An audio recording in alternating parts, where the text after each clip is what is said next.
Hello everyone, welcome back to another Louisiana Highball Productions video.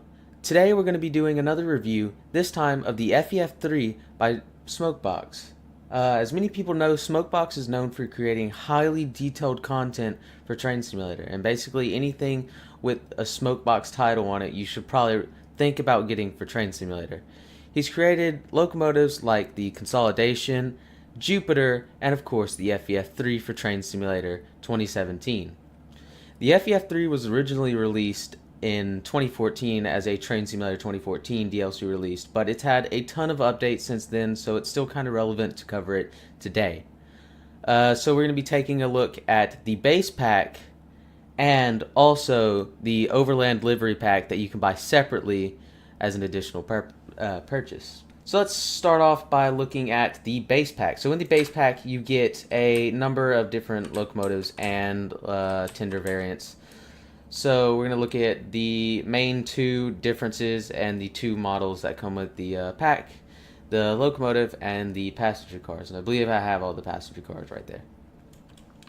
So first of all, we're going to be taking a look at the HD model. The HD model has everything fully modeled on it, every rivet, pretty much, as closely as you can get it to the real thing.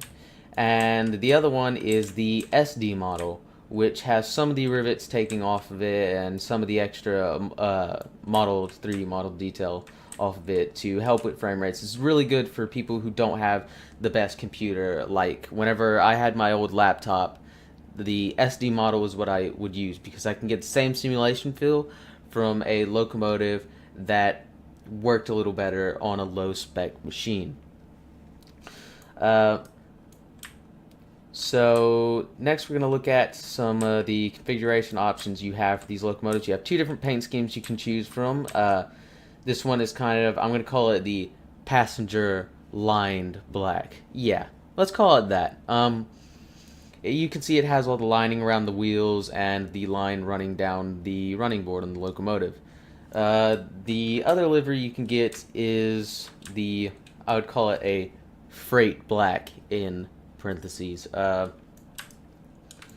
both done really well. As you can see, the textures on it are really crisp, really nice, really easy to read, and yeah, pretty much everything is there.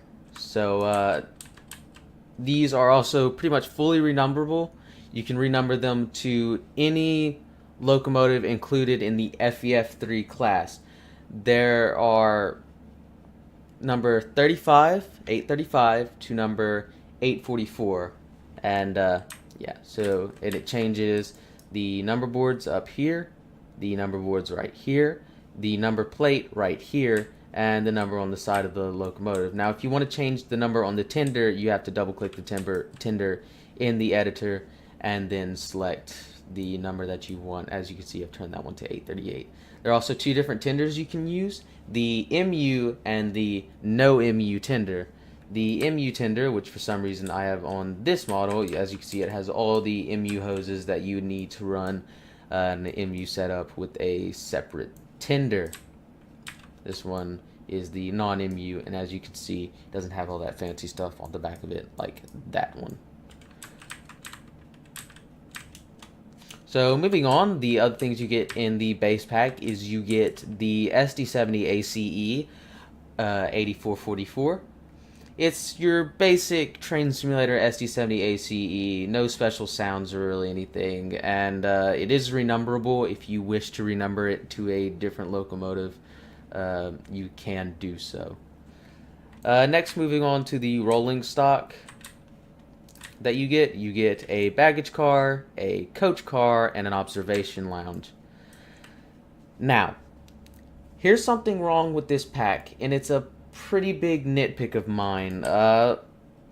These cars have been around in Train Simulator since the beginning, since they came out with the Union Pacific F7 in the original Railworks with Cajon Pass.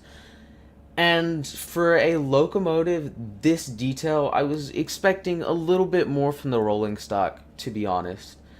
Now, they have done some minor changes. They've changed some of the passenger view so you don't actually sit inside the really dark coach. but to reflect a realistic consist is nearly impossible with this rolling stock. I mean, you could try, but the colors are wrong, so it really wouldn't look all that great. Well, realistic. It would still look great with that locomotive at the front of it. But that's one of the problems I have with this pack. One of the few. This pack is absolutely superb in detail and simulation. And I'm sure there's people who got Train Simulator just to use this locomotive. I wouldn't be surprised. I mean, it was one of the driving forces for me to originally get Railworks on my computer, is the FEF-3 pack by Smokebox. So, yeah. And that's pretty much it for this pack. Oh, I also need to go over this. So, looking right here, you can change up the front of the locomotive, which I'll show you some different configurations as we go. You can change up you can take the Mars light off, and this is a commemorative nameplate. Well, not nameplate, plate you can have put right here. So it's just some really nice configurations option.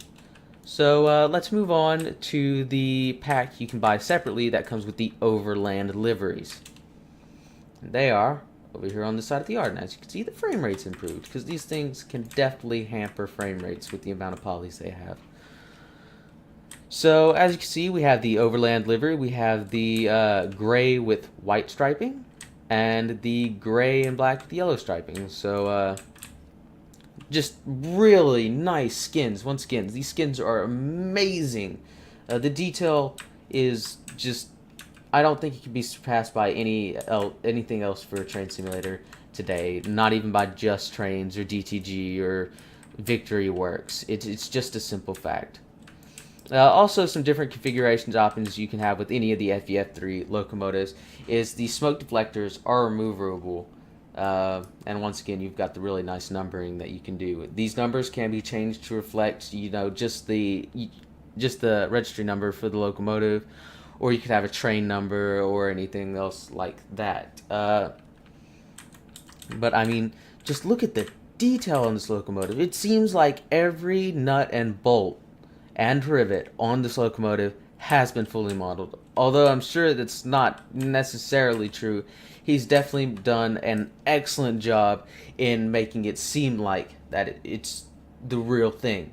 I mean, it's just astonishing. Some extra things about the tender that I will show you later in action is that these hatches open, this hatch opens, these toolboxes open, and these toolboxes on this side open. Also on the front, the coupler hideaway thingy opens too with a special key. Also, if we go back to the cab, these back doors open, these windows open, these vents open, this window opens. It's astonishing. This top vent opens.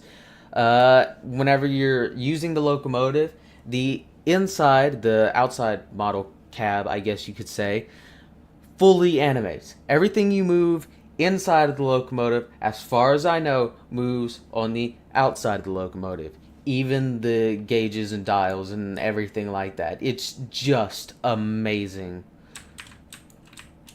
It's simply astonishing. And the valve gear on this locomotive and everything right here is just amazing whenever it's moving. It's been done so well. I imagine he put in 2 or a year and a half worth of work in that, and that's being a little bit, that's an assumption basically. He may have put in more time to this locomotive, and it definitely shows. I mean, if you look at the detail on this locomotive, you've got to look at some of the little things. Like, this is actually 3D modeled. All the cuts in this thing are 3D modeled. All of this articulates perfectly. This articulates. It has the moving reversing gear right here. It's got an animated throttle bar right here. It's just amazing. And you're gonna hear me say amazing in this video so much, because it is so true about this locomotive. The customization, the configurations, and the simulations of this locomotive are some of the best for train simulator, and I feel like no one's gonna challenge me on this. Honestly, you'd be weird if you did challenge me on this. Just look at this, the injector assemblies and everything like this. It's just amazing. Now it's time to go into some facts about the FEF-3. It's a very large locomotive, as you can see. It has a boiler pressure of 300 psi. It has 80-inch drivers. It uses, as they were originally built, I do believe, the beginning of the FEF-3 class burned coal, and then all of the FEFs were converted to oil because coal just became too expensive for Union Pacific. This also probably eventually came down to the end of steam. It's just too expensive to run. Now, these locomotives, there was multiple different FEFs. There was the FEF-1, the FEF-2, and no points for getting this one, the FEF-3. The FEF-1's numbers were number 800 to 819. The FEF-2 was number 820 through 834, and the FEF-3 was number 835 to 844. And number 835 and 844 can all be represented as accurate as you could possibly get them in this pack. I mean, it's just astonishing. Really, I just can't believe how detailed these locomotives are. They had a top running speed, theoretical running speed, of 125 miles per hour. They had a power output of 4,500 horsepower, so about the same as an early generation SD70 ACE. They had a tractive effort of 66,800 pounds per whatever, and a factor of adhesion of 4.18. Now, these were built mainly for mail trains, extremely fast mail trains, express passenger trains, but were eventually downgraded to things like freights in the later days of steam. So I guess now it's time to get into sound, simulation, and just some general nitpicks on this locomotive and ideas I have for the future.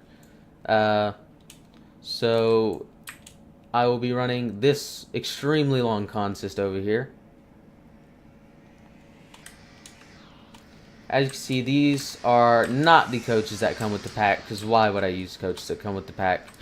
These are by G-Tracks. These are the G-Track lightweight coaches. It comes in a 4-pack with Southern Pacific, Union Pacific. What's the other ones? I don't remember. And you can get some reskins that turns into the Overland livery. So, really nice. Also, I have a reskin from Railworks America that changes this tender to have the flag on it. And so it's really nice. And then these have Searchlight Simulation sound packs on them. So I should have made that dead, but I didn't, so it's going to make some noise. But I really don't care. Well, actually, I kind of do. So I'm going to make a very quick jump cut and just change out the, and make that a dead locomotive. So see you in a little bit. So I figured while I was here, I might as well show you how you configure this locomotive to make it the locomotive you want. First, you pick out the locomotive you want, whether it's the lined black version or the freight black version, and you set it down on the track. Next, you double click the locomotive, and this pull-out box will appear. This is all in the scenario editor, not the root editor, because you can't do this stuff like this in the root editor. As you can see, you have this number right here, well, letter. This is to control the commemorative nameplate. The next one is to control the smoke deflectors, the elephant ears on the side of the locomotive. This X-844, that's for the number boards on the front of the locomotive. So you can change that to have that as a what's the word? I know the word. So you can change that to have a train number. Yeah, there we go. And then this is to control the running number on the locomotive. This right here is to control the Mars light, which I have taken off because it's going to be a modern day Union Pacific excursion train.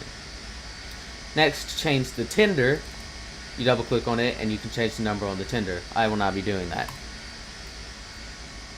So I'm gonna restart, jump back into the driver, well not driver, the scenario, and we will check out the simulations now. So we're back now in the scenario, and I'm going to show you a few special things that this locomotive can do that many don't. So first of all, we're going to jump into the CAD and just look at the detail in here. All the hatches are openable, even the small vent hatchet down here, as I've already said. To turn on the automatic expert fireman, you just click the seat, and that will activate it, and he will take care of your fire for you. You don't have to put water in the boiler or maintain the fire. I'm going to leave that on because I do not know how to fire this locomotive, and I'm not going to do it in this video and show people how to do it the wrong way, because I don't want people getting mad at me because I showed it the wrong way. So I'm just going to turn on the expert auto fireman. Maybe one of these days I'll learn how to and make another video on it. Next, you can control the headlights, which are this switch over here. You can turn this way for the front headlights, and it has two settings, dim and bright, and this way for the back, which is dim and bright. So we're going to go ahead and turn those on with the H key, or using that dial, well, not dial, switch. Okay. Oh, I'm so stupid. First, let me tell you how you get this locomotive started up and get everything working properly. So first, you're going to want to turn this knob right here. Turn that all the way open. Next, you're going to want to open up this one all the way. Next comes the dynamo. This is what supplies electricity to the locomotive to power all the headlights and gauge lights and everything else. So you're going to want to turn that all the way, and you'll hear the dynamo turn on. And you'll see this will slowly build up. And there you are, to your 30 volt, I think, or that could be amp. And so there you have it. Next, you're going to want to turn on the air pump. So turn that on by pulling and dragging it. Take a quick sip of water. So there you see now the headlights have come on now that the dynamo generator is on. I'm going to hit Shift H to turn it to dim. And so there's the dim setting. Then you have high and then dim. Next, you have the marker lights on each side of the locomotive. You see them right here and here. These can be used using the U and Shift and U. So U, and we have white, which signals a special unscheduled train. Hit U again, you have red, which signals that this is the back of the train. And then hit U one more time, and you have green, which shows a scheduled train. Turn that to bright, and Shift and H to turn it off. Now to turn them back, just hit Shift and then U, and it turns them back. So there you have it. So real interesting stuff right there. Next I'm going to show off some of the stuff the tender can do. I feel like, yeah, that'd be a good time to do that. And so for the tender water lids, you're going to want Shift and W. So the Shift and W key. And then all of that opens up. And as you can see, there's, well,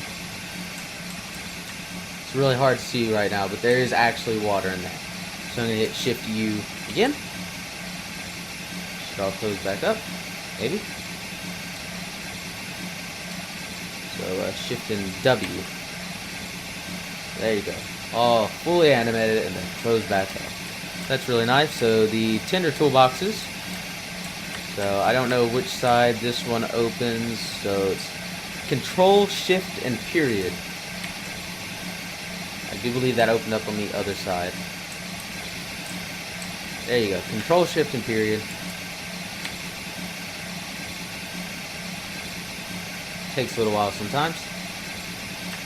So there we go. And then Control, Shift, and comma.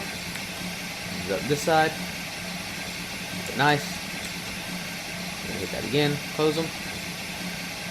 This one looks like it had a little bit of swing to it whenever you go to close it. and then shift and forward. I cannot remember the word for that symbol. Shift and forward slash. That's the one. Thank you. And then that box should open up. There we go. It's kind of hard to see right now, but it does open. So shift and forward slash. That's really nice. That's one of the things I love about this locomotive. You didn't need to add that in, but now that you have, it's just so nice. Yeah? So let's go to the pilot coupling hood, which can be used with Control Shift and P. That opens up, and you got a coupler in there, and that coupler does work as a regular coupler should. And just hit begin, and it pops back in. So nice. So nice. What else is there to show on this locomotive? Not much. So let's jump back into the cab and let's get everything opened up. This is some real interesting content right here. Oh yeah, opening windows and train simulator. Just some great content. Wow.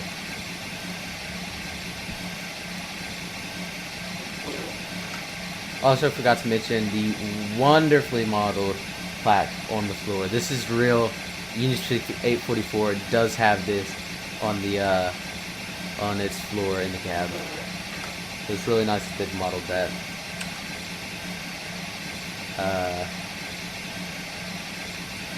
Now I will say this, even though you're watching this video, and even though I'm showing you some of the key controls and key bindings, how this locomotive works, if you're gonna buy this locomotive, read the manual.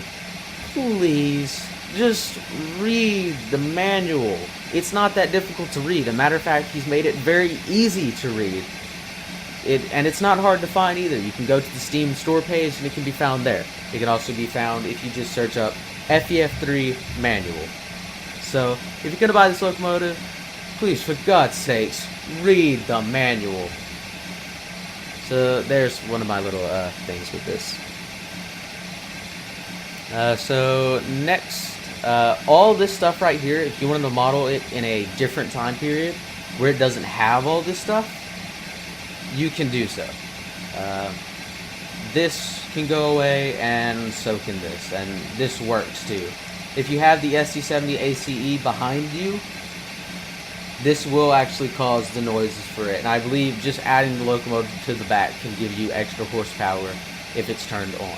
So it works really well, and I really like it. I'm gonna try to find the. So here we go. MU controller visibility is Control Shift and M, and that goes away. Now it's still there. If I just mouse over it, it's still there, but it's gone, if that's confusing enough for you. And also this does something special. If you go past the 100 miles per hour, it will bump it up to a 140 mile per hour speedometer and will work correctly. I think I've heard that somewhere. So that's really nice that he's done that. And then the head of train visibility is Control Shift and W. It's gone. There you go, and that works too. I'll just do that. Turn it on. That. And that switches as well. We're just gonna leave that on. Turn that forward. We lost. Have the gin filled on. Actually, on is down. And so now, I think we're ready to drive this locomotive. So we're gonna blow the whistle twice. Well, first we're gonna turn on the cylinder cock. Turn on the cylinder cocks. Move the Johnson bar forward, or the reverser. You'll hear the air compressor kick on because it's pneumatic Johnson bar. Release the brakes. and you'll see it'll turn up there to the hold position, which will release the brakes.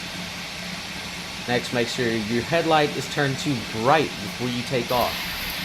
Then, activate the bell, whistle twice, make sure you turn these on all the way, and gradually open the throttle. I'm going to use the F5 key.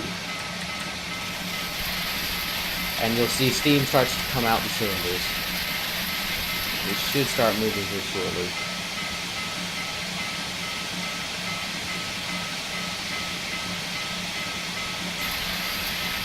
Okay.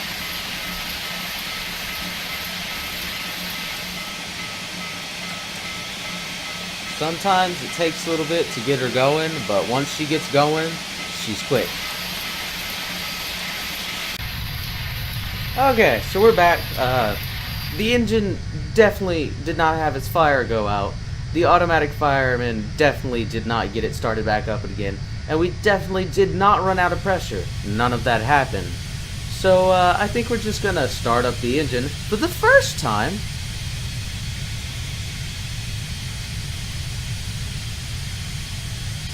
I want to die.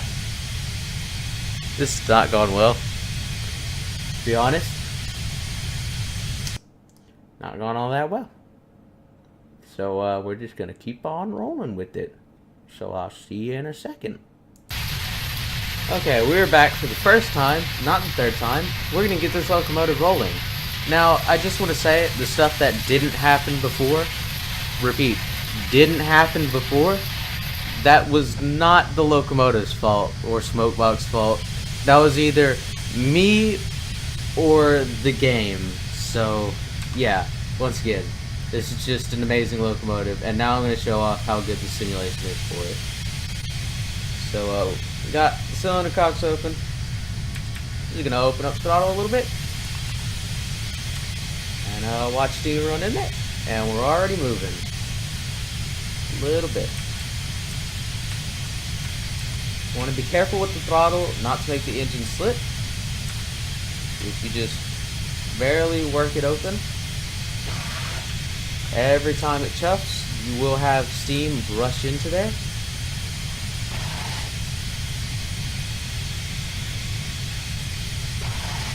And so you just want a nice, gradual start. You don't want to rush it, or you could slip the engine and damage it. Now, if you slip it too bad, you will overspeed and damage the engine due to that overspeeding of the wheels. Now, in real life, if you were to slip this engine that fast, you'd have bits of metal flying all over the place, killing everyone instantly. Probably not everyone, but killing probably someone. So we're just gradually getting moving here and opening up the throttle as we go. I forgot to blow the whistle. I mean, didn't forget to blow the whistle. Yeah, we're just gonna keep on gradually opening up the throttle as we need to do so. And you can see as we lose more steam, the automatic fireman will compensate by opening up the oil lever on the other side of the engine and adjusting the atomizer. So we're really starting to get going now. I'm just going to gradually open up the throttle a little bit more. You never want to go past 25 because that's whenever the engine starts to slip.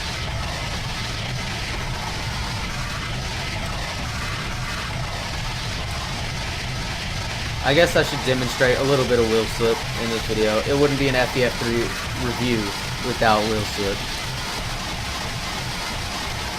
But we're going to close this. We're going to close the cylinder cocks.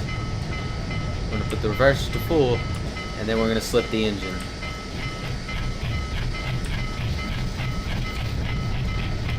We'll try to and fail miserably. Oh well, this engine's too good. Doesn't want to slip. Also, one thing to keep in mind whenever you are braking, which I will show later on, if you put the independent brake on too much, the engine will slide across the tracks, and I do believe it can weld itself to the tracks if you're not careful. Also, when filling the boiler with water, this engine does have priming simulation, so if you put too much water into the boiler, your throttle will get jammed open and you will slip until you either crash or you slip until you destroy the engine. Which is not fun. So I'm just going to get our points lined up here. We're going to go up the less steep bit because I would probably stall the engine if I went with this big of a consist up a 1.5% grade. So we're just going to stick with the less steep grade. So the faster we go, the more I'll slide the reverser back. If you're familiar with driving steam engines, you will know it's pretty simple. The faster you go, the more steam you use, the more you slide the reverser back. It's pretty basic stuff with a very advanced engine. So we're just gonna cut the off right now. That's the in-cab signaling going off. This engine is equipped with fully working in-cab signaling. It doesn't have an alerter as far as I know, which I do believe the real engine does have an alerter because it's required to have one by the FRA. Stands for Federal Rail Administration. Wow, that's a real neat fact. Now let's talk about the particle effects for this engine, which were very recently updated, and the chuffing sounds for it. Now another nitpick I have with this locomotive is that the chuffing sounds for it are a little bit outdated, and I do believe could use some updating. Now that the engine's back up and running as 844 should be, yeah. So I think the chuffing sounds could seriously use. The whistle is great. The whistle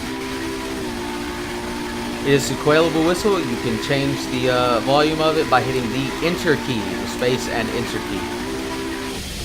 It has a fully animated bell, which is a nice little piece of detail.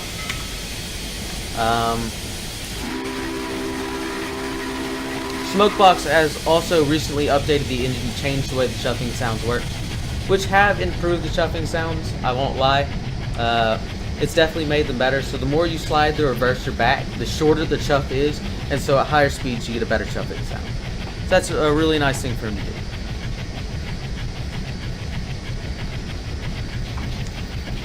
Also, this engine does have sludge buildup simulation. Now, to get rid of the sludge buildup simulation, which I believe if the smoke goes black, it means you need to blow down the engine, which you can hit this. This is the sludge remover, and steam comes out right there. And there's one on the other side exactly like it. And steam comes out on this side. You have a working defroster, which is really nice, which whenever you get rain on the window, you just open up that defroster. I'm going to move the reverser forward a little bit and see if we can just get some more speed built up. This is a really heavy consist. I mean, it is massive.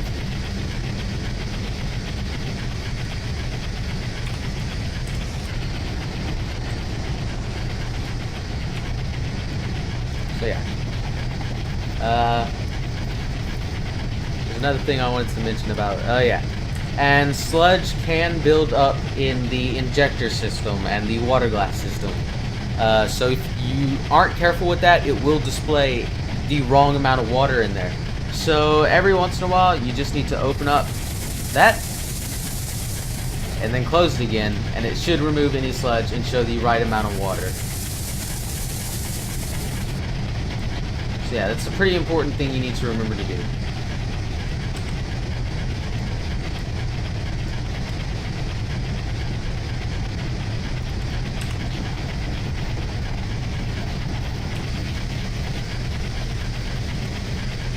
Just look how beautiful this engine looks.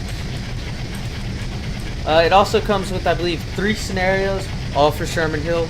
Let's do some different things. I haven't done any of the scenarios with this engine because I honestly just like driving it across the route. That's what I like to do with this engine. Also, if you start seeing excessive amount of black smoke come out the exhaust, what you need to do is just click that, chuck a bit of sand in there. Should take care of that. Should take care of that black smoke.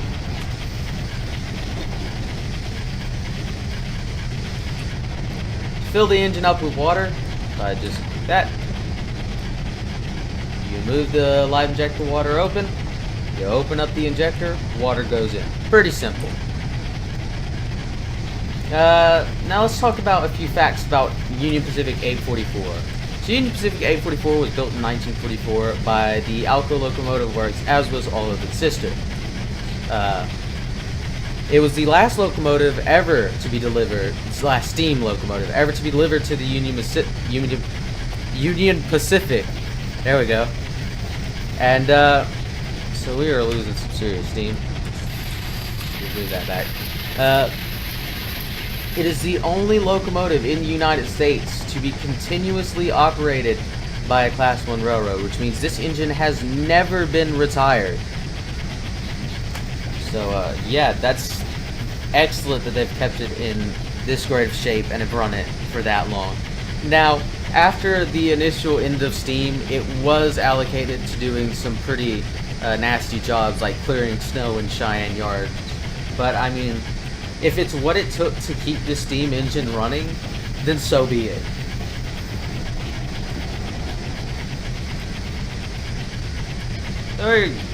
We are gradually picking up speed and pressure, so yeah, we'll just keep going. So let's also talk about the FEF class a little bit more. Something I forgot to mention earlier. There are 4 preserved FEF class locomotives. There's one FEF-1, which is number 814.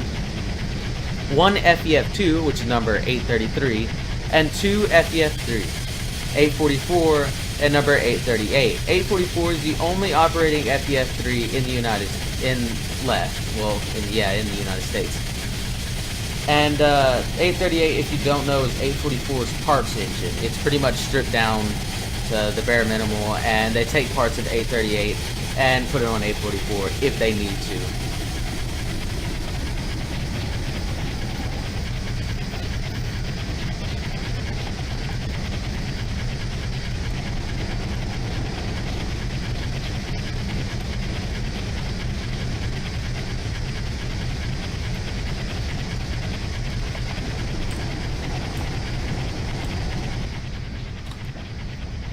It's just such a beautiful engine. Everything about it is perfect.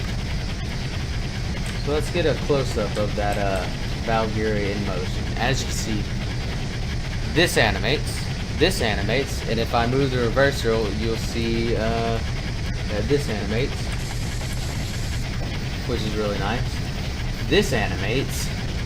It's so great, and the brake cylinders on the tender and locomotive all work. All the brake shoes clamp down on the wheels and clamp down gradually further and further as you apply the brakes for it, which is super nice. The dynamo generators, as you can see, they've got detail inside of them and outside of them to produce an excellent amount of smoke. Now, the whistle, whenever you blow it, small bit of steam comes out. Whenever it's cold outside, more steam comes out. That is simulated in there. As you can also see, I'll show you the animated throttle bar in action. So you can see right there, it's real fancy. Just the more and more I look at this engine, the more and more I find everything on this engine seems to be modeled and seems to be simulated perfectly. There's just hardly anything I can fault with this engine other than what comes with it, and some of the sounds are a little bit out of date. And that's pretty much every problem I have with this steam engine. It's just so good. And if you don't have it in your collection, even if you're not a big American rail fan and you don't have Sherman Hill or you don't really like American engines, I recommend this engine because I think it deserves for everyone to own it. Someone has obviously put a ton of work and effort into creating this beautiful machine. And to Smokebox, I honestly do thank you. I do believe that you create some of the best engines, if not the best engines for Train Simulator. And I don't think anyone will disagree with me, to be honest. I don't even think people who create other advanced locomotives would disagree with me, like Victory Works and Just Trains, because they know how much work and effort you put into these locomotives. And honestly, I think to make a video on the FEF-3 and not mention the creator, Smokebox, is wrong. So I just want to say thank you, Smokebox, for creating engines like this, especially this one in particular. You've made something for this community that is just absolutely amazing. And the simulation on it is what I imagine is flawless. Absolutely flawless. The detail is flawless. Just the look of the engine and the character you captured with it is flawless. So it's just such a great thing, and I think people should own it. Anyone who has respect for detail should get this engine. In the reverse of the wrong way. So I think to conclude this review, we're gonna just get down and stop. Get down and stop. Yeah, that makes sense. And I really hope I haven't missed anything on this engine. If I have, leave it down in the comments for other people to see. And just remember to be glad to have this engine if you do, and to maybe not directly thank Smokebox, but definitely leave a good review on his page about this locomotive. It's just fantastic. And I just can't stress it enough. I mean, just look at this cab. Look at the detail in this cab. Just about everything in this cab works and does something. It's just amazing. It feels like driving a real steam engine, or as close as you can get to driving a real steam engine in Train Simulator. And I feel like until this engine and the consolidation of Jupiter, no one's truly captured that, except for Smokebox. And maybe Just Trains, but we won't talk about that. They're not doing advanced locomotives anymore, so we're not even going to talk about that. Also, if you want shadows in the cab, there's a key binding to that. Can't remember what it is, honestly. You also have lights right here that do function. Have cab lights and stuff. It even turns on a light back here in the back and shines down. So I feel like it's time to apply some brakes. Also, whenever driving the steam locomotive, if you are using the throttle, and don't shut it all the way whenever you're in motion, because you can pull back pressure onto the cylinders, which causes extra stress, which can be harmful to the engine, as I seem to know it. So we'll just put the brakes into service mode. I usually take it down to about the number 7. Also be careful, watch this dial, I think at about 70 on this dial, it starts to lock up. So you just want to mind that. And we came to a stop in incredible time. And so I think that'll wrap it up for this video. I really hope you've enjoyed it. I've enjoyed it. I love this engine. I think you should buy it. It's honestly so good. And there's so many customization options you can have for it. You don't just have 844. You have 835 through 844. And it's just amazing. I can't say it enough. It's amazing. So remember to like, comment, and subscribe. And I do believe I will be seeing you in the next video. Thanks for watching.